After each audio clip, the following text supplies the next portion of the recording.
Des milliards de dollars de dégâts financiers, 8 jours d'interruption du trafic aérien en Europe. L'éruption de l'Eyjafjallajökull en Islande en 2010 a eu un énorme impact. Mais selon la chef du bureau météorologique islandais, l'activité volcanique actuelle est différente.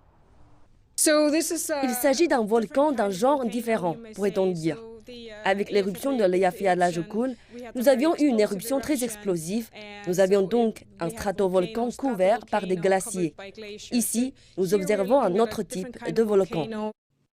Contrairement à l'explosion de 2010, la coulée de lave attendue actuellement devrait se produire le long d'une fissure de 15 km qui s'est ouverte dans le village de Grindavik.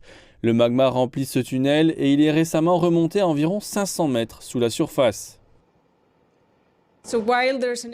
Tant qu'il y a un afflux de magma dans cette fissure, il est probable que la lave atteigne la surface et que nous ayons une éruption.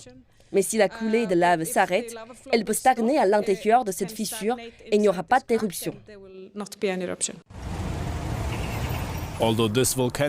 Bien que cette activité volcanique devrait avoir un impact localisé, pour l'Islande, les conséquences sont sérieuses.